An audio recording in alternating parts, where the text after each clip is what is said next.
Hi, everyone. Thanks for joining us. I'm Lisa White from Albert Whitman and Company. You're watching one of our author chats with AW. I'm so excited today to have Stacia Deutsch joining us. She is the creator of our new The Jessie Files series, which is our new series, mystery series. It's involving one of the characters from the beloved Boxcar Children series that we've produced for over quite a few years. Thanks so much for joining us. Thanks for having me. This is So would fun. you like to introduce yourself and the book series a little bit more for our watchers? Sure. Again, I'm Stacia Deutsch, and I have been writing boxcar books for a long time. I think we'll talk a little bit about how I got into that, but I got asked to do this new series called The Jessie Files, which is a spinoff where Jessie Alden goes off into middle school. And at first, she does not want to get involved in mysteries at all. She's been doing that with her family a very long time. But now, like 100 years, she's been doing it with her family. But now that she's in middle school, finally, She's the oldest middle schooler there is. now that yes, but now that she's in middle school and could stay there for another 100 years, she is going to get the chance to solve mysteries on her own with her new friends. So it's a super exciting opportunity, an amazing series to be part of. I'm like so honored every day that I get to stand in the footsteps of Gertrude Chandler Warner, who started this book series, yes, about 100 years ago. It's really cool, and I'm just thrilled every time I get to sit down and start wrapping my head around Jessie's life and the life of her siblings and the life of her friends. It's terrific. So thank you. I'm very happy to be part of it and to be here talking about it. Yeah, we're excited too. And for those that aren't familiar, so like she mentioned, the Boxcar Children have been around.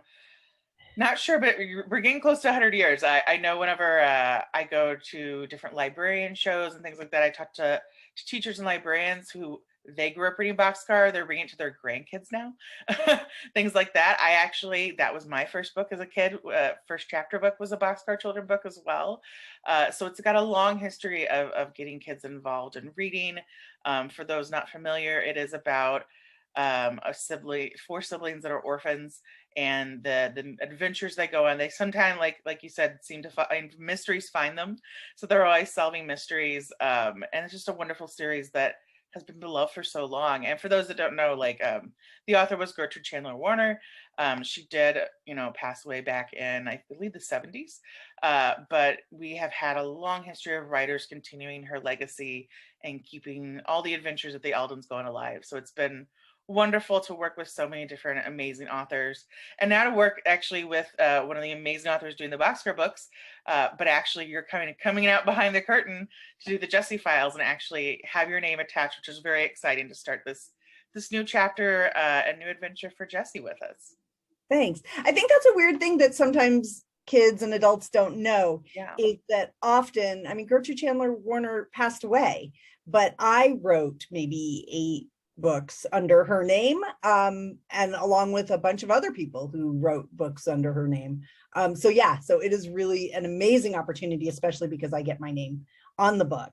So I feel like I'm taking her torch and carrying it. Exactly. Yeah, a lot of folks don't know that. It's a very common practice for some of those classic beloved series. And it is very sweet though. Sometimes kids are told about it, and we sometimes get fan mail, and they're very direct, and it's very cute. It's like, "Hello, Gertrude. I heard that you were dead. I am sorry. I really love your books." Like they're very direct about it, and I love when we get fan mail for the Boxcar Children to Gertrude. It's always That's a lovely thing to get. oh, that's so funny. So we're talking kind of about this. So how did you really get involved with creating the Jessie Files series? I mean, obviously you worked with us in Boxcar books, but how did that discussion come about? Yeah, so I was thinking about this question, and I wanted to go back to the very beginning, like, how did I get involved with Boxcar at all? Which is such a weird story. And for those of you who want to write and are considering being writers, I was at a big book conference called Book Expo, and Albert Whitman Publishing had a booth, and I literally went up to the booth and I said, "Hey, do you ever hire freelance writers?" And I took a card from the editor and I went home and I emailed, like, "Do you hire freelance writers? I met you at the Book Expo." And next thing I knew, I was assigned a book in the series. So that was Awesome. really, really cool. We can go back even further because before I wrote Boxcar, I did write some young Nancy Drew. Shh. Carolyn Keene, unlike Gertrude Chandler Warner, never actually existed. Sorry. Trying to burst the bubble of a lot of people right there. Oh, don't be sad. It's always been a pseudonym, but I had written a few of those. And so it was like a natural fit for me to slide into this next mystery series. And I was so grateful. It was just such a fluke that I happened to be there and I happened to ask. So I guess the moral of the story is always ask. Like, what are they going to do? Say no? Okay, well, okay. But in this case, they didn't. So I had written a bunch of Boxcar children books and I loved the world and I loved the kids. And like, it was just such an amazing experience for me that an editor from Albert Whitman came to me and said, do you want to audition? So I know that they interviewed other writers, but I got a sample and I wrote the sample. I never turned down a sample. That's another writer thing. Like, I just don't, like, you just don't know. Plus it's super fun to play in the sandbox and see what you can do. And from the sample, I was given the series. So we have 2 books launching and then 2 more scheduled to come out. And, again, I hope that she's around for a lot more years because this is an amazing opportunity and so much fun for me. Yeah, and I do really love to, the original series is great. You really get to know all the different kids, but to really put a focus on Jessie, because Jessie's such a strong character. I mean, growing up as a little girl, like, she was definitely a role model for me because she was very mature and she always was, very logical, and she was very, she would say what she thought. And, even as, a little girl growing up, I'll date myself a little bit, in the early 90s, like, there still wasn't a lot of representation of girls being told to be bold, and she is, and I think that just continues the tradition of that in this series. And it also, kind of reminded me too, that's why I also grew up loving Nancy Drew books for the same reason, that female character that really you can see yourself at a younger age, feel empowered to like question things, be curious, teach these really good lessons for girls that we don't always get shared with us as much. So I think it's really great time to have that. I also really excited to be talking about it. It's during Women's History Month too, so it's a really fun book to talk about because there is that female empowerment. Even though it's fiction, you still get this character that really inspires girls to think outside the box. Mm-hmm. So like you said, we're launching with 2 books. Do you kind of want to explain what the 2 books, kind of the roundabout way of what they're about? So in the first book, which is allowed me to jump back into this world, Jessie and her new friend Charla are hanging out in the Boxcar, which is the old rail car, which is their family clubhouse. But Jessie has special time in the clubhouse just for her because now she's old enough. And she and Charla are like hanging out, being middle schoolers, when a boy that they don't know very well, Daniel, shows up and he drags them into a mystery that he has stumbled upon, where he delivered some artwork for his parents' store, and the check that was given to him to pay for the artwork was a bad check. Like, it was somebody who was basically stealing the artwork. So he drags Jessie, who is literally saying, I do not want to be part of another mystery. She's like, I'm on my break. Like, I'm not getting paid, folks. Call a different detective. But he drags her and Charla into this whole mystery. And yeah, that's just super fun. And then in the next book, I don't want to go too far, but the next book centers around kind of one of Charla's interests. And again, Jessie don't want to be involved in mystery, but she gets pulled in by her friends. And so that seems to be kind of an ongoing thing. Like, Jessie is really trying to find herself as somebody other than somebody who has been solving mysteries in town for all these years. But she's good at it. And sometimes you just can't deny what you're good at. So it comes around that she has to figure out how to embrace both being like local town detective, middle schooler, and other interests, and kind of round herself and figure out what she loves, which I think we're all doing, especially at that age. Like, I think that we're all trying so many different things. And middle school is such a great opportunity because you can join the music club and the chess club and the basketball team and whatever you want to do, and try and like figure out what is going to be your thing. And so Jessie also, like, to me, that's super inspirational as well. to Yeah, follow this same. girl figuring out what she wants to do and knowing she's got this amazing skill. So now what does it mean to her? Yeah, Yeah. because I really do believe, like, middle grade, especially, and even like, I think these books are great if you have someone who is an advanced reader that's, fourth, fifth grade, they could still read these books. The topics are perfect for them. If you have someone that's a reluctant reader, moving into high school, still a great read for them because it is that age range where you're really kind of figuring out, like, is this something I want to do? Is it something that, I am good at? Is it something that I don't want to do? And it's a lot of, to see somebody kind of go through that kind of situation as well is such a great thing for kids that are growing and figuring out who they are.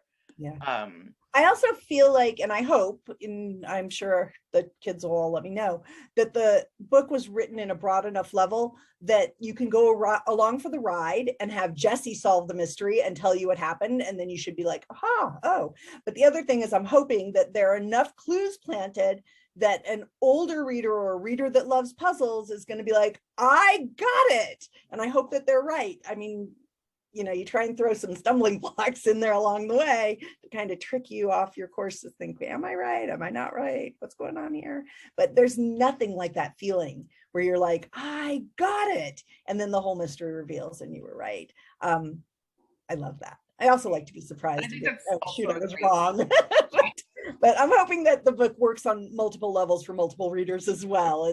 That was certainly my goal. And I think that's something too that's great about the series, that a lot of, educators, that's something that I think a lot of teachers look for too, because it is this kind of learning component, and that is something that, problem solving in general is, a great tool to have in all of life. But like when you're younger, you're still kind of figuring all that out. So it's like you're kind of sneaking in a lesson with, something that's more recreational, that's fun, with reading and things like that. So I think it's a great thing that you can pull little lesson plans and things like that out of it, or really like use examples for like problem solving with it, which is a great thing to have in the classroom. Yeah.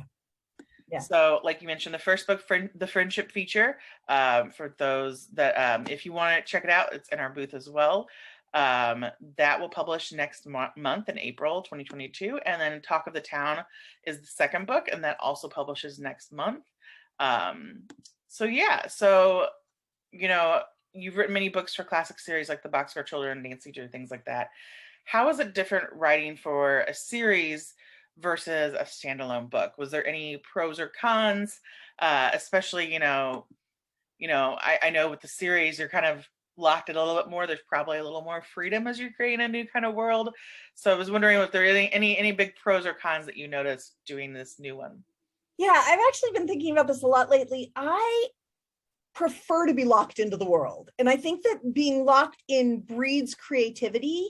So you can sit in front of a blank page and be like, okay, what am I going to write about today? I don't know, dragons, cats, dinosaurs, time travel, ghost story. Or you can come to a series that says, okay, these are the parameters. It takes place in this town. These are the kids. These are their basic personalities. And then you can just go wild within those parameters so that each time I sit down, it's something totally new. One of the greatest things about the Jesse Files and Friendship Feature being the first book is that I'm getting to set a lot of the stones in place for the future books. Yeah. And sometimes, like, I think about something like, I don't know, Harry Potter, which just had so many things that had started in the first book and went through the entire series. And I'm wanting to do that now that I'm getting to put my stamp on Jesse's world. I mean, I'm going to give you an example. It's from Nancy Drew and not from Jesse, but when I was writing Nancy Drew, there was no consistency book to book to book.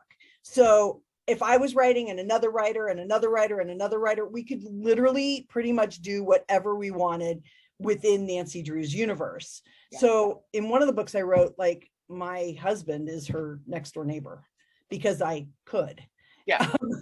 So in this, because the series is going to feed one to the next, I want to make sure that if they go to a restaurant in book 1 and then they want a piece of pie in book 4, that they're going to the same restaurant. Yeah. And so for me to be part of this series from the ground is like so exciting. And it is really liberating. Like, I can create the restaurant, or I can go back into like the treasure trove of boxcar literature over the years and be like, oh, I really love that they ate at that cafe. So now we're going to weave back in to this same cafe from the history. And I've been online and looking for maps of the town and like trying to figure out like where did they go and what were some of the park names so that we can throw those Easter eggs in. Yeah. People who have been with the series, but at the same time, I get to create Yeah, it's the this best of both worlds. It's for world them. building, but also you get to make a best, like a best hits kind of situation. Yeah, it's really, really great. And in the older boxcar books, there was very limited technology, if any technology, and now they've moved into the modern age. So also like who gets a cell phone and what do you see on your cell phone and can you go to the website and like la la la, all that stuff.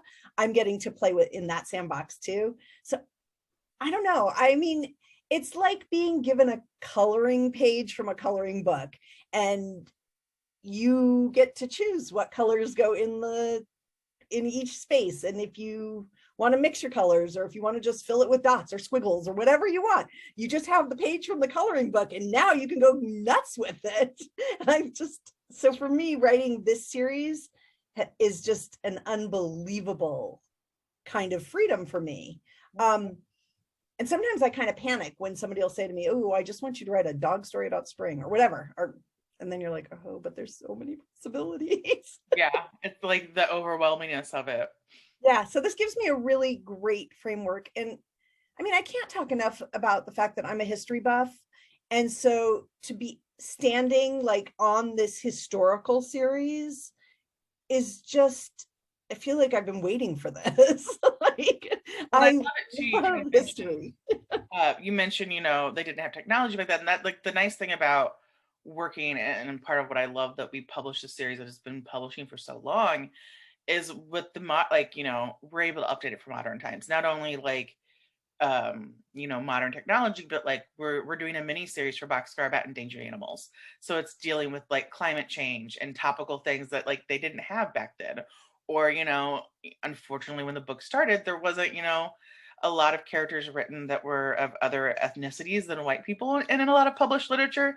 And so we've been able to create, new characters, new friendships, new people they work with that show diverse cultures, diverse backgrounds.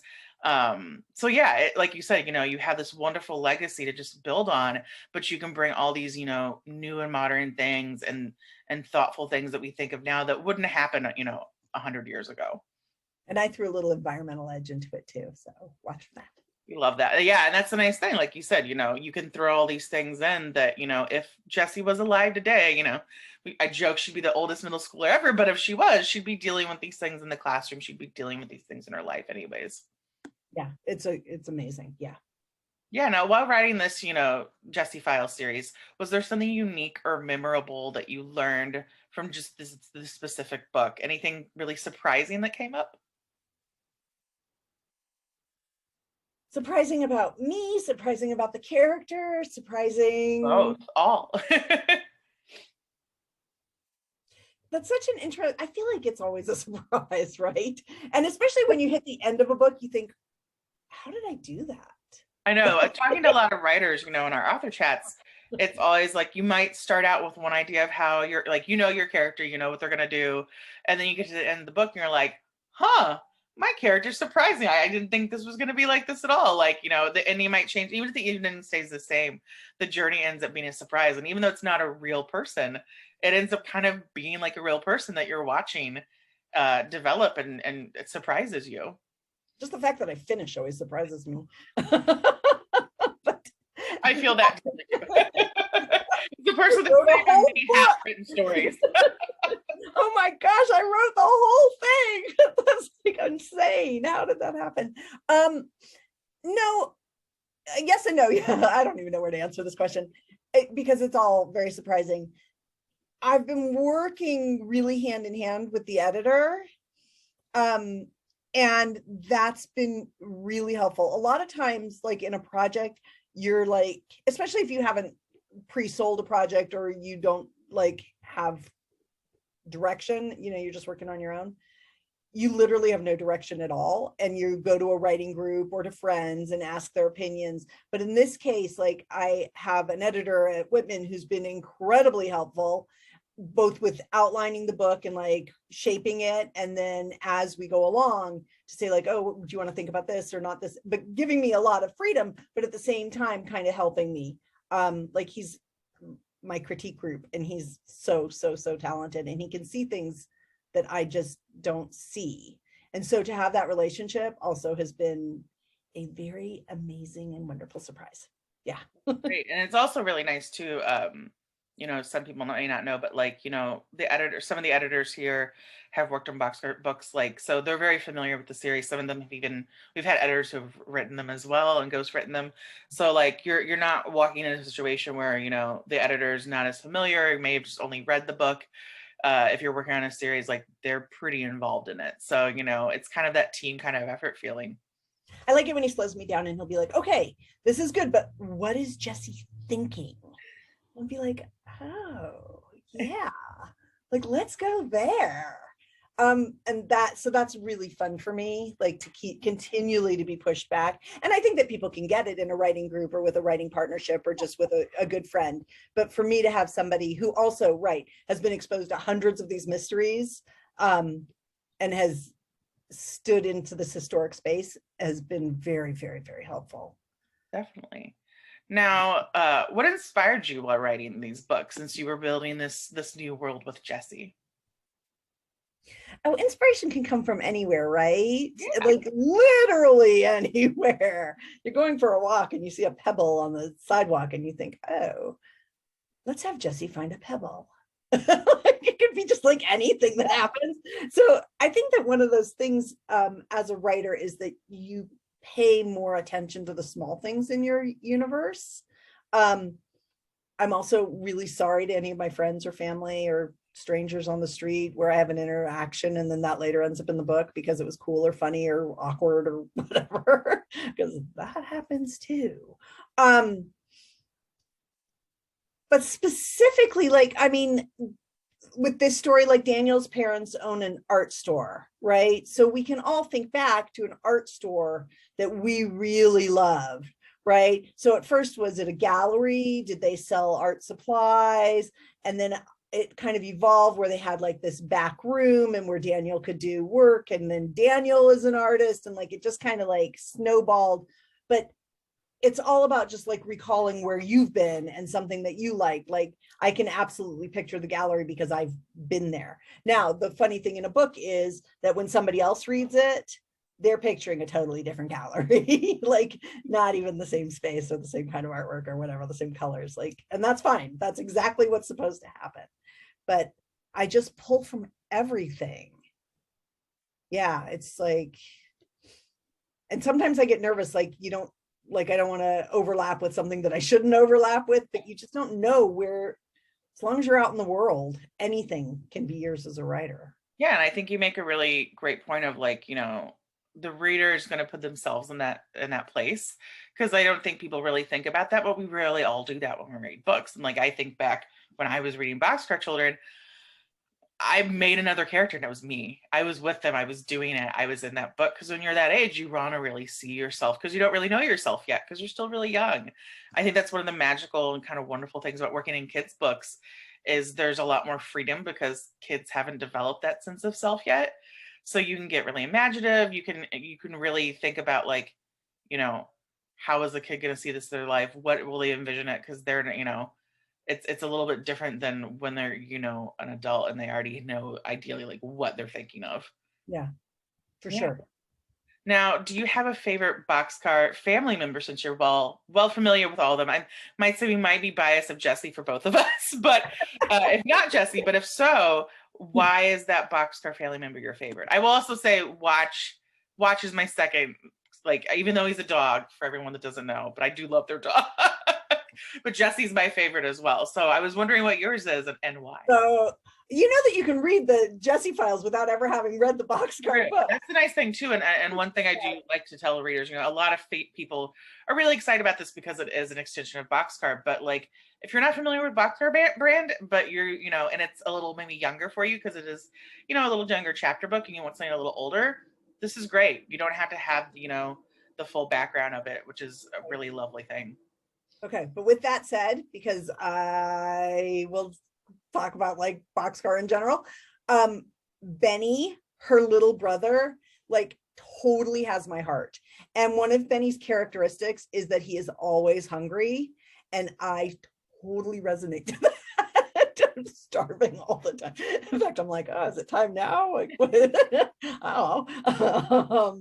So I just like, I want to put a granola bar in Benny's pocket. I always want him to have like some nuts in his other pocket and like whatever. But Benny just makes me laugh and is there for some comic relief. I think that Jessie, because she's so determined and she's really, really intuitive and she sees things and she connects, like her brain is constantly connecting things that maybe other people don't connect. She doesn't always have that light side. And so Benny, to me, at least in the original novels, and Daniel in this book, just lightens her up.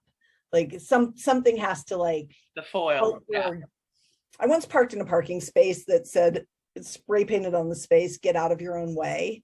And it was like a message sent to me. And I feel a little bit like that with Jessie too. Like sometimes she's just a little bit in her own way, but her friends are there to make her poke a little fun, make her laugh and bring her around. And I like that. I think too, like, I mean, it was never the point of whenever it was originally written, but like, I think I always resonate, like Jessie resonated with me because I had anxiety issues. I had some, not fully diagnosed, but like ADHD sort of situations that I always dealt with growing up. And some of the things that she kind of struggles with and is anxious about. It's not specific, like she wasn't specifically written for that, but it really resonated with me. And then you do see like, like you said, there's that comic relief from Benny. There's that lightness, which, people in your life do bring into your life and kind of tamper down the anxious part of you that doesn't always, want to think the same way. So that is a really great relationship. But I love that you mentioned the food because I do, like the second you said that, I for a lot of people, things from your childhood, just like something unlocks and it like pops that you forgot about. And when you said that, I was like, oh yeah, when he eats the blueberries and cream. Like there's one I remember now. He's eating like blueberries and cream, and I like those things from your childhood that just pop up that really do stick with you. Now, what's your favorite part of the book? And you could choose either the first two books from the Jessie Files, or if you just want to pick one. But I wanted to see if you wanted to share maybe a favorite scene that doesn't spoil too much.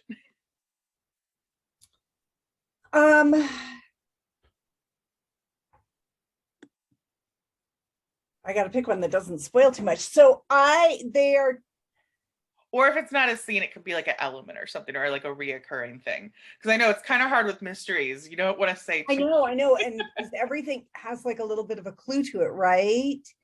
You know what? I really love, like, again, characters I created. So people in the town. So they end up going to this woman, Mrs. Pasternak, to find out she owns the place where the painting, I mentioned that paintings had been stolen, where Daniel dropped off the paintings is this like old restaurant, and he didn't really think anything of it, but she owns the building.